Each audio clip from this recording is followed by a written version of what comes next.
Hello guys, it's TechFit back with another video, and today's video is about making a nice, cool looking, eye-catching and attractive profile picture. And it's really simple, it just takes around 3 minutes to make, and it is very eye-catching and it looks amazing.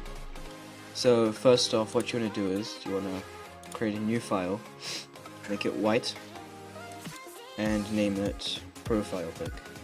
Alright? And you want to set the width to around 800 pixels and the height to also around 800 pixels because you want it to be a square.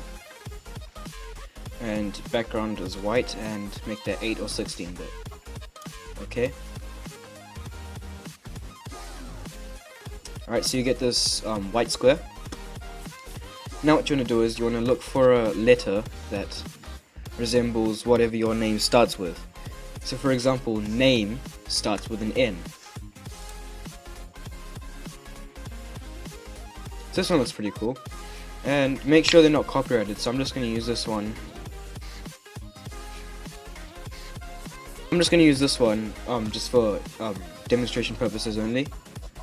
But if you wanna use it for commercial purposes, like for example a YouTube channel, then you want one that isn't copyrighted.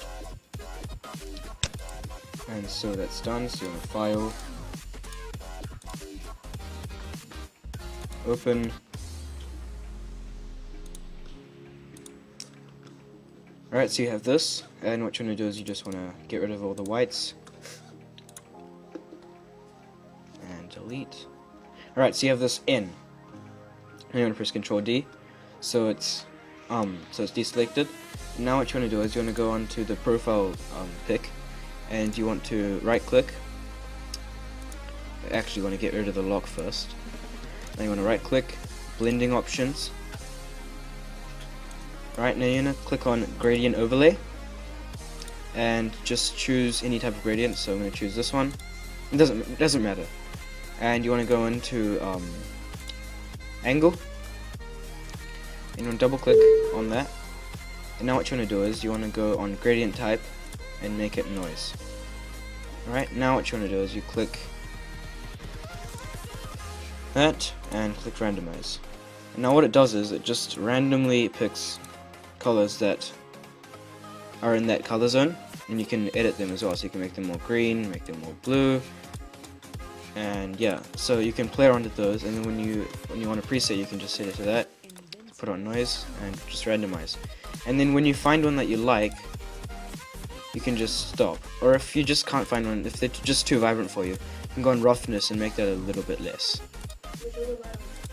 Or you can put it a bit more, and then it'll be more different colors that go into the same spectrum. So I like to keep around like 30ish. And you just click randomize, and that gives a nice blend. Or you could just do white to black, and then you could do noise over there. So that one looks pretty nice. So you just want to click OK. Alright, so once you have a good color scheme that you like, what you want to do is you just want to go onto the letter that you chose before. You just want to drag it on. Okay. So now that you have this, you want to press Ctrl T and just resize it to however big you want.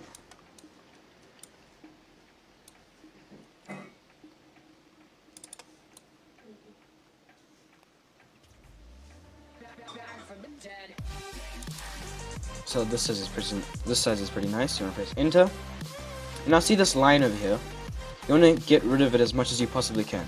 So you want to go on to layer 0 again, blending options, gradient overlay. Now what you want to do is you just want to set the angle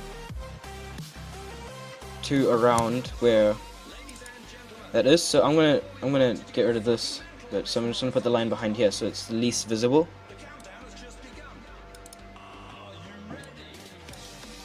So as you can see, the top bit isn't that thing anymore. It's just the side, but no one pays attention to that. If you want to get rid of it even more, then you can try smudging it out, but I wouldn't recommend it because then everything else would look bad. So you're going to press OK. And I can move around your background as well, so you can line it up with your letter.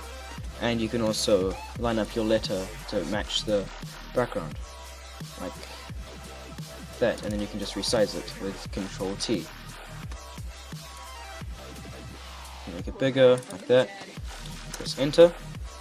And now, that's about it. That is how to make a profile picture that is very eye-catching. It looks pretty nice, and it only took a few steps to make.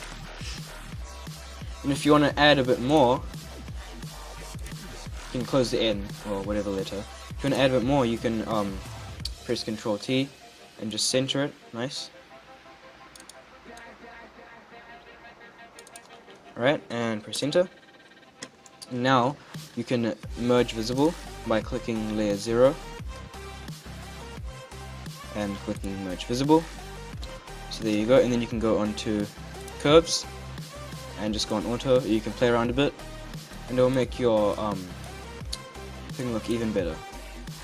And if you like, and to see how well it suits the end, you can go back onto the header, press Ctrl Alt Z if you like.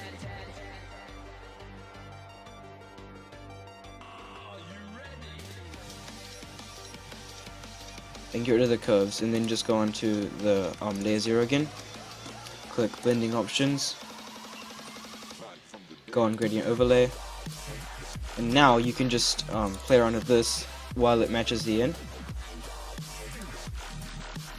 Alright, so you can click randomize again, and you can see it behind the end this time, so you can see how well it suits it and everything. So you can just keep on clicking it, and if you want more roughness, you can add more roughness, and it'll give you more different colors, like that.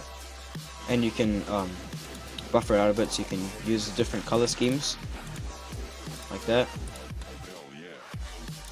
If you just want a solid gradient, then you can do that, and you can click on this little square over here, and you can change the color over here as well. So you can go on foreground, on background, and you can also change it like custom. So you can make that whatever you want. But I just like to make it nice and random. Keep on clicking randomize so it gives it a nice original look. Like that one, for example, looks pretty nice. And once you're happy with that, you can right click and click merge visible again. And now you can add a few more curves, like put on auto. It looks pretty nice. You can add more darkness, contrast, saturation, stuff like that.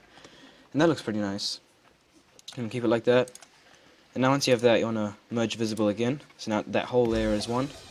And you just click file, save as. And make sure you put it as a JPEG because they have higher qualities. You just name it profilepic.jpg, save. And make sure it's high quality, quality 12, which is max. And what that does is it shows each and every line as if it was its own. Because if it's lower quality, then it wouldn't show every line, it would be more blurry. And you can add some matte as well, as you can go foreground. But I like this, and you can go 5 progressive scans, which makes it even more HD. And that whole file is only around 528.7 kilobytes, so that's not a very big file. So click OK. Now it's saved. Now you can close your Photoshop and it will be saved on your desktop. So that's about it, guys. Subscribe, like, and tune in for my next video.